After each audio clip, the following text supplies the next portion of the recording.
नमस्कार, स्वदेश न्यूज की खास पेशकश मध्यकाल में आपका बहुत स्वागत है। मैं हूं आपके साथ ऋषभ राय।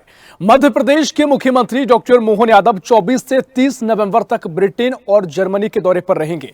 एक बार फिर सुन लीजिए, ब्रिटेन और जर्मनी के दौरे पर रहेंगे सीएम डॉक्टर मोहन यादव। यहां पर होने वाले वैश्विक निवेशक शिखर सम्मेलन में से पहले उनका 2 देशों का दौरा है और मुख्यमंत्री पद संभालने के बाद सीएम डॉक्टर मोहन यादव पहली बार विदेश यात्रा पर जाएंगे।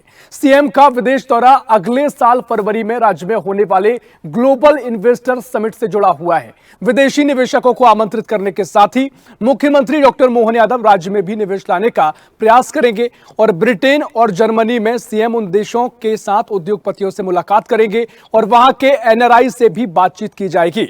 सीएम की विदेश यात्रा में उद्योग विभाग की अधिकारियों की एक टीम भी उनके साथ मौजूद रहेगी। सीएम इससे पहले देश में मुंबई, बेंगलुरु, कोयंबटूर और कोलकाता में उद्योगपतियों के साथ इंटरैक्टिव सत्र आयोजित कर चुके हैं।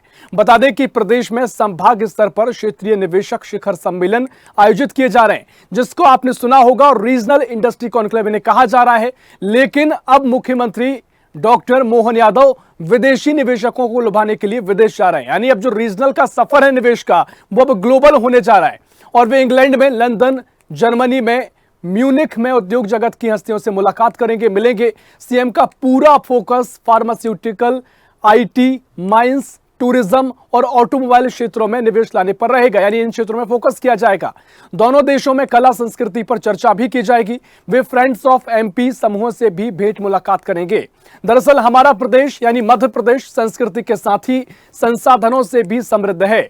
मध्य प्रदेश में औद्योगिक निवेश लाना सरकार का लक्ष्य है और इसी क्रम में विदेश का रुख भी किया जा रहा है। इसी पर हम चर्चा करेंगे। पहले कुछ प्रतिक्रिया है वो आपको सुनवा देते हैं। ये जो मोहन यादव की सरकार है, ये नवाचार की नीतियों में अपना जो ऊर्जा डालकर मध्य प्रदेश को एक विकसित राज्य के रूप में, एक औद्योगिक क्षेत्र के रूप में अपना वर्चस्व स्थापित करे, ऐसा उद्देश्य के साथ कार्य कर रही है। तो मैं ये मानती हूँ कि ये जितने भी प्रयास हैं, इनसे औद्योगिकरण बढ़ेगा, क्योंकि मध्य प्रदेश की जो अब धरती है, यहाँ पर बिजली, पानी, सड़क, जो कनेक्टिविटी है, यहाँ की जो जीवन शैली है, कॉस्ट ऑफ लिविंग है, वो भी अन्य राज्यों से कम है। तो जो भी निवेश करने इस राज्य में आते हैं, उन्हें मुनाफा, सुविधा, एक युवा श्रेणी के कार्यकर्ता, ऐसी बहुत सारी अच्छी सुविधाएं उपलब्ध होंगी और सरकार की जो नीतियां भी हैं वो भी बहुत अनुकूल हैं इस वक्त निवेश के लिए। तो मुझे ऐसे लगता है कि ये जो विदेश से निवेश लाने की योजना है, ये सफल नहीं, ये बहुत अच्छे से सफल होगी। तत्कालीन मुख्यमंत्री आदरणीय शिवराज सिंह चौहान जी भी विदेशों से निवेश लाए थे और निवेश इतना आया कि मंडीदीप में 245 बड़ी फैक्ट्री थी, मात्र आज 16 फैक्ट्री बची हैं। पीथमपुर में इतना निवेश आया कि जो पहले की चलती हुई फैक्ट्रियां थी वो इन 20 वर्षों में बंद कर दी गई, लोग बेरोजगार हो गए। ये सिर्फ इन्वेस्टर मीट के नाम पर जो करोड़ों रुपए कर्ज लेकर मध्य प्रदेश की सरकार का घी पी रहे हैं, जनता की गाड़ी कमाई का, उसमें घूमने का और दुरुपयोग करने का काम है। ये आज तक और पहले जब तत्कालीन मुख्यमंत्री शिवराज सिंह चौहान में सिंगल विंडो की बात हुई थी निवेश लाने की, और निवेश के बाद सिंगल विंडो के माध्यम से रोजगार की बात हुई थी, उनकी इंडस्ट्रीज यहां लगने की बात थी। 4 बड़ी ऐसी कंपनी है जो जमीन मध्य प्रदेश में ना मिलने के कारण वापस चली गई, जिनके एमओयू साइन हो चुके थे। इसलिए पहले मध्य प्रदेश के अधिकारियों को एसी कमरे से निकालकर इच्छा शक्ति पैदा करनी होगी, सरकार को अपनी इच्छा शक्ति पैदा करनी होगी। मध्य प्रदेश में लगे हुए जो उद्योगपति हैं और जो उद्योग चला रहे हैं, उनको पहले सशक्त करना होगा, फिर आगे दूसरे की चिंता करनी होगी। ये कहना है और सीधा सा कि मध्य प्रदेश के मुख्यमंत्री रोजगार तो न दे नहीं पा रहे, लेकिन लोगों को गुमराह कर रहे हैं। 20 वर्षों से संभावना तलाश रहे हैं। पर्ची वाले मुख्यमंत्री जो सिर्फ उज्जैन की चिंता करते हैं, अब उनकी भी संभावनाएं देख लेते हैं। तो देखिए, निवेश को लेकर जो सरकार द्वारा प्रयास किए जा रहे हैं, लेकिन कांग्रेस का इन विपक्ष का अपना एक तर्क है। हालांकि बड़ी बात यह है कि मध्य प्रदेश के सीएम विदेश दौरे अब करेंगे और यहां पर जो विदेश जाकर जो ग्लोबल समिट मध्य प्रदेश में होना है फरवरी के माह में, उसमें और ज्यादा निवेश आ सके इसके पूरे प्रयास किए जाएंगे। इसी पर चर्चा करेंगे। मेहमान हमारे साथ जुड़ गए हैं, भारतीय जनता पार्टी से मीडिया पैनलिस्ट हैं वंदना त्रिपाठी जुड़ गई है। वंदना जी, बहुत स्वागत है आपका स्वदेश न्यूज में। और साथ ही कांग्रेस से प्रवक्ता है प्रदीप अहिरवार जुड़ गए हैं। प्रदीप जी, बहुत स्वागत है आपका स्वदेश न्यूज में।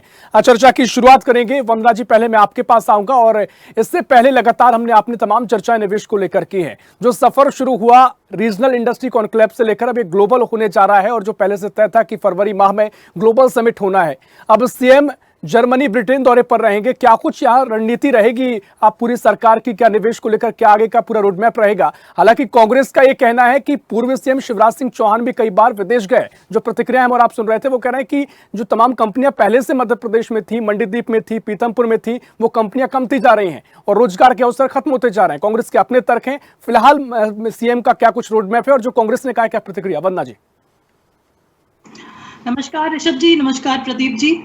सबसे पहले तो ऋषभ जी, बड़ी देखिए, नवाचारों की छड़ी में एक और छड़ी जुड़ गई और माननीय मुख्यमंत्री श्री डॉक्टर मोहन यादव जी का फिर से एक बार अभिनंदन, साधुवाद और बार बार उनका साधुवाद करते हम इसी प्रकार करते रहें, यही उम्मीद है। क्योंकि जिस प्रकार से माननीय मुख्यमंत्री जी हमारे मध्य प्रदेश के लिए नवाचार की जो एक कड़ी बनाकर चल रहे हैं, एक बाद एक चीजें, पहले रीजनल इंडस्ट्री उसके बाद ग्लोबल समिट की बातचीत चल रही है, उसके बाद ग्लोबल इन्वेस्टमेंट की बात हो रही है। देखिए, अगर हमारे माननीय मुख्यमंत्री जी इंग्लैंड जाते हैं, जर्मनी जाते हैं, देखिए जर्मनी में म्यूनिक एक बहुत बड़ी ऐसी इन्वेस्टमेंट हब, जहां से अगर हमारे मध्य प्रदेश में इन्वेस्टमेंट आता है तो ये हमारे मध्य प्रदेश के लिए बहुत बड़ी सौगात होगी। दूसरी चीज, इंग्लैंड भी जाने की बात हो रही है। इंग्लैंड में भी अलग अलग जगहों पर, लंदन वगैरह में जाके निवेशकों से मिलने की बात हो रही है। हम जिन देशों की बात कर रहे हैं वो अपने आप में डेवलप्ड नेशंस हैं, चाहे वो हम इंग्लैंड की बात करें या जर्मनी की बात करें,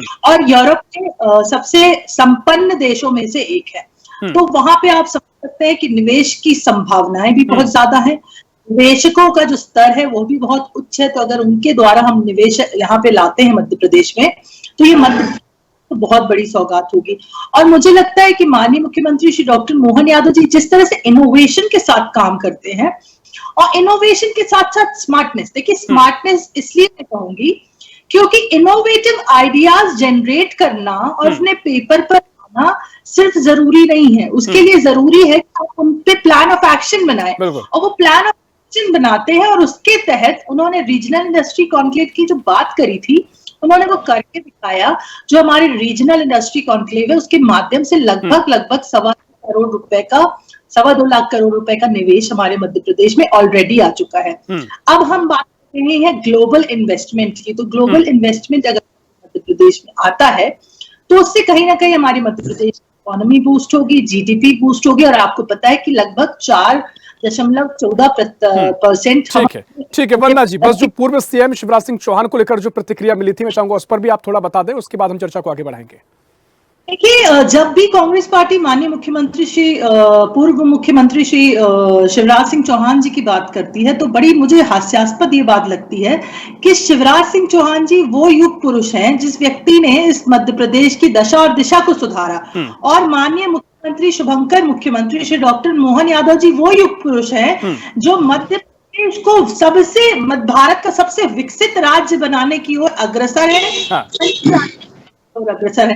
तो दोनों ही, चाहे शिवराज सिंह चौहान जी हो चाहे मुख्यमंत्री, एक अपना अपना तरीका उनका रहा है और दोनों ने ही, अब बिल्कुल हम कहेंगे कोई भी सीएम, मैं चाहूंगा कि मुझे जो लगता है कि कोई भी सरकार रही हो, सबका प्रयास रहता है प्रदेश आज जिस गति से आगे बढ़ रहा है तेज किया जाए, और अपने अपने सभी के महत्व रहे हैं। सीएम शिवराज सिंह चौहान जब रहे तब भी तमाम तरीके से निवेश को लेकर कार्यक्रम भी हुए, निवेश आया भी, इसको लेकर अपने तर्क कांग्रेस के हैं। हम चर्चा को आगे बढ़ाएंगे। प्रदीप जी, मैं आपके पास आ रहा हूं। जिस तरीके से अब नए तरीके से निवेश को लेकर जो कॉन्सेप्ट पहले शुरू हुआ कि रीजनल इंडस्ट्री कॉन्क्लेव आयोजित किए गए, इसको लेकर भी पहले आपके सवाल थे, लेकिन जो प्रतिक्रिया हम सुन रहे थे थी, उसमें कहा गया कि जो लोकल के बिजनेसमैन है, उद्योगपति, उनको मजबूत किया जाए। तो ये सरकार तो पहले ही कर चुकी है। जो निवेश के अभी तक जो कार्यक्रम हुए हैं रीजनल क्षेत्र में भी, तमाम उत्तर प्रदेश के तमाम जिलों से छोटे छोटे उद्योगपति, उनका बड़ी संख्या में निवेश आया है।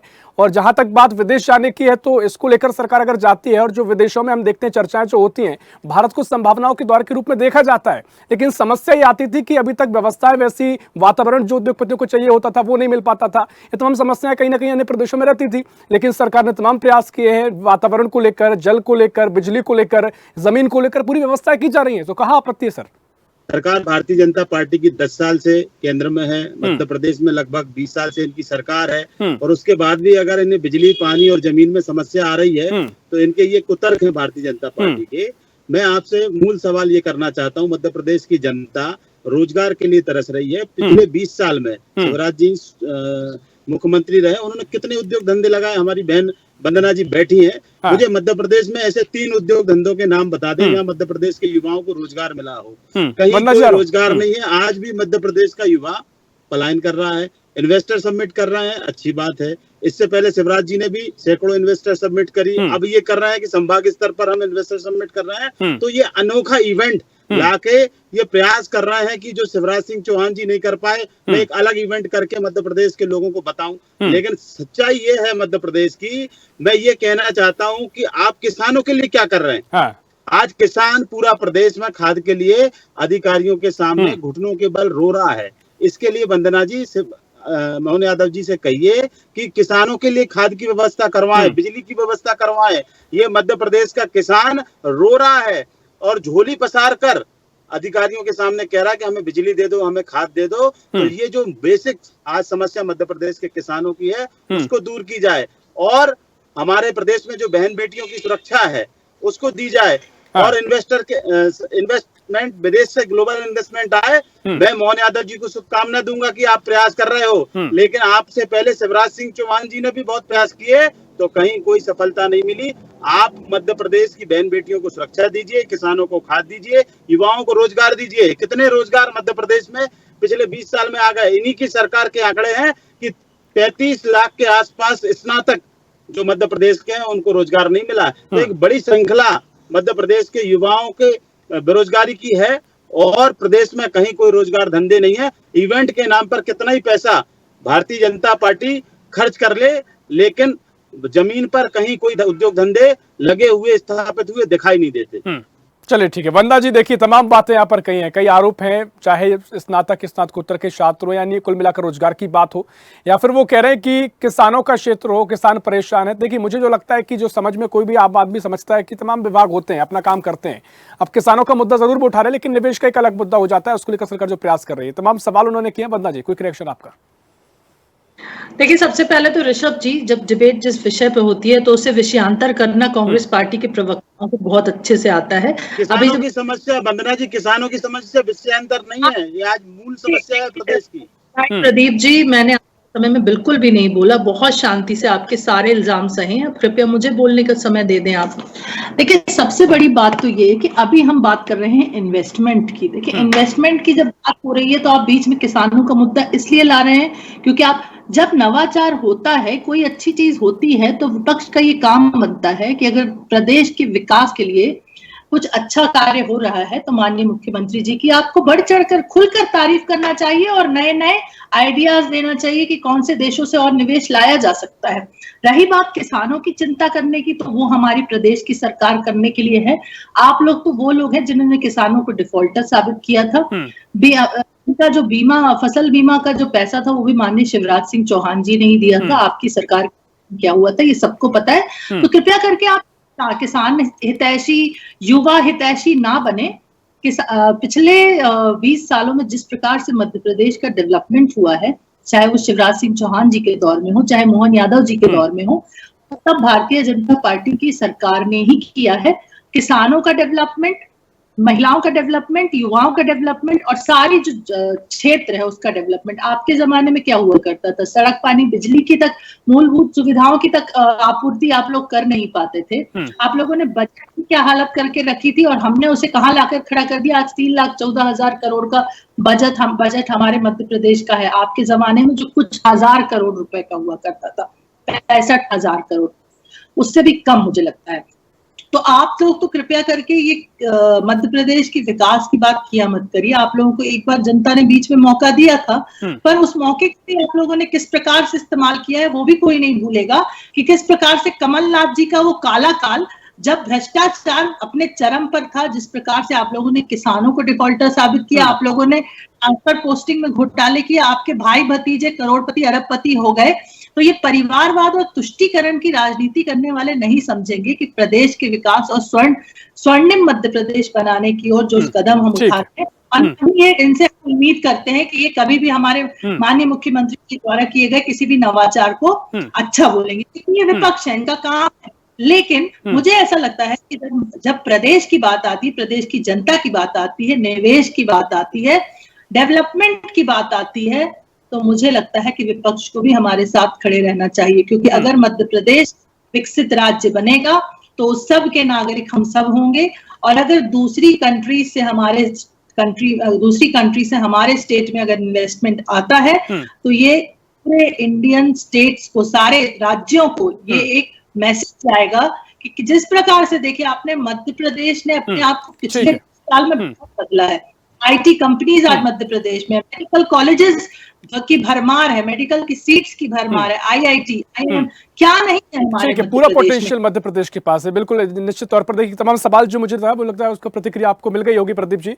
जो वंदना जी कह रही है कि देखिए लगातार जो निवेश को लेकर प्रयास किए जा रहे हैं, मुझे लगता है कि अगर कोई भी सरकार हो ये बेहतरीन प्रयास कहे जा सकते हैं, कम से कम स्वागत तो कांग्रेस कर सकती है। क्यों? क्योंकि अगर आपकी भी सरकार होती है, आप बताइए कौन सा मॉडल आप पेश करेंगे? क्या इवेंट नहीं करेंगे? क्या उद्योगपतियों के लिए आमंत्रित नहीं करेंगे? और जहां तक बात तमाम मुद्दों की, आपने कृषि का मुद्दा उठाया, किसानों का मुद्दा उठाया, लगातार इस पर चर्चा करते रहे। अब किसानों का मुद्दा, विभाग भी अलग होते हैं। अब ये पूर्वाग्रह हो जाता है जो बीजेपी आरोप लगाती है, जब निवेश की बात हो रही है तो आप ये मान के क्यों चलते कि किसानी के लिए कुछ नहीं किया जा रहा है, युवाओं के लिए कुछ नहीं किया जा रहा है? उनके लिए अलग से प्रयास हो रहे हैं, लेकिन अभी जो प्रमुख फोकस है निवेश को लेकर है, उसमें सरकार काम कर रही है। प्रदीप जी। सर जी, इन्वेस्टमेंट आता है विश्वास से, और भारतीय जनता पार्टी की सरकार, शिवराज जी की सरकार हो चाहे मोहन यादव जी की सरकार हो, विश्वास नहीं है। हर जगह प्रदर्शन हो रहा है, किसान भाई प्रदर्शन कर रहे हैं, कानून व्यवस्था नहीं है, बहन बेटियों को लेकर प्रदर्शन हो रहे हैं। तो मध्य प्रदेश में कानून का राज नहीं है, जंगल राज है। विश्वास नहीं है लोगों को इन्वेस्टमेंट करने का। सर बहुत लंबा टाइम नहीं हुआ है, अगर ये प्रदर्शन होते हैं, ठीक है, चुनावी प्रदर्शन भी होते हैं, तमाम तरीके से प्रदर्शन होते हैं, लेकिन जनता जवाब देती है चुनाव के जरिए, लोकतंत्र में बताती है कि अगर कोई विरोध है, कोई नाखुश है, कोई असहमति है, तो अपने वोट के जरिए प्रयोग करती है। अभी हाल ही में चुनाव गुजरे हैं, लोकसभा, विधानसभा, अब उपचुनाव है। जी प्रदीप जी। ये कुछ भी करें, विपक्ष का काम है।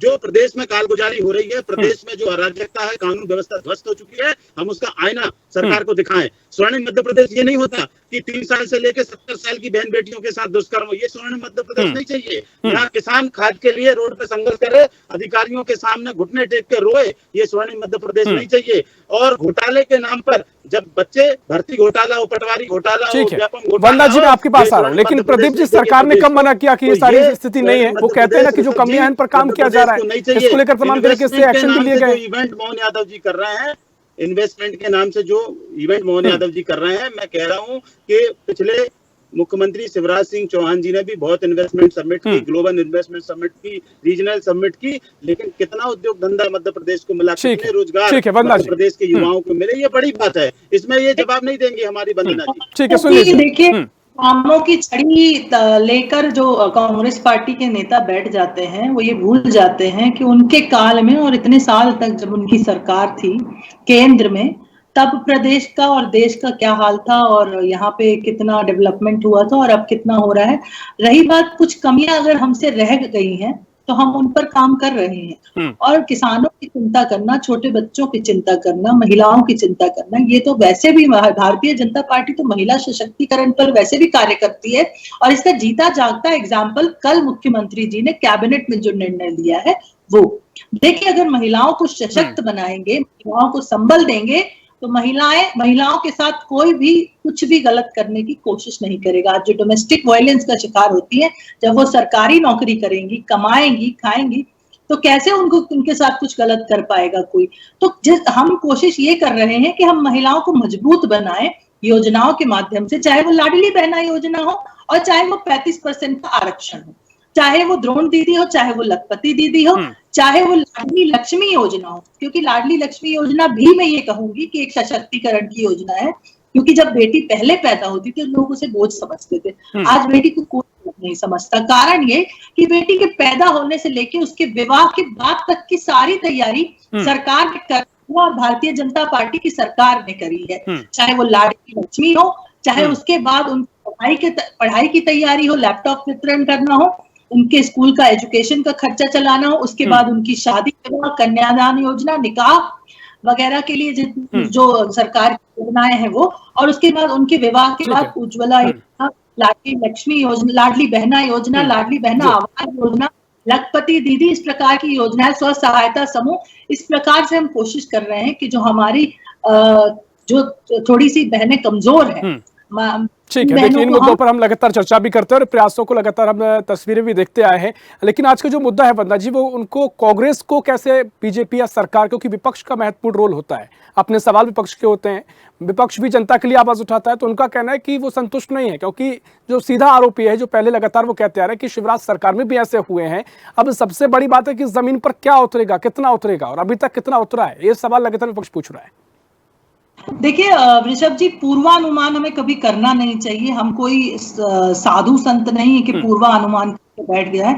पूर्वानुमान करना बिल्कुल गलत है। जिस प्रकार से मोदी जी ने भारत को ग्लोबल प्लेटफॉर्म पर रिप्रेजेंट किया है, ये दर्शाता है कि भारतीय जनता पार्टी ने आज इंडिया को एक सुपर पावर बना दिया है। We are a super power. दूसरी चीज ये कि जिन कंट्रीज की बात हो रही है, चाहे वो जर्मनी की बात करें या इंग्लैंड की बात करें, ये कंट्रीज ऑटोमोबाइल सेक्टर में, आईटी सेक्टर में, फार्मास्यूटिकल सेक्टर में बहुत आगे हैं। और इनसे अगर यहाँ के इन्वेस्टर्स से जाकर अगर बातचीत करेंगे, कोशिश करेंगे कि ऑटोमोबाइल, फार्मास्यूटिकल और आईटी सेक्टर में यहाँ पर निवेश आए, तो मुझे लगता है कि मध्य प्रदेश बहुत जल्द भारत का सबसे संपन्न, सबसे विकसित राज्य बनेगा और उसके सबसे बड़े सूत्रधार होंगे हमारे माननीय मुख्यमंत्री श्री डॉक्टर मोहन यादव जी, और ये इनोवेटिव नवाचार वाले आइडियाज, और जिस प्रकार से वो स्मार्टली और बिना रुके काम करते हैं। ठीक है, समय कम है प्रदीप जी, लेकिन जिस तरीके से तो अभी तक जो प्रयास किए गए हैं, 2.25 लाख करोड़ से ज्यादा का निवेश आ चुका है,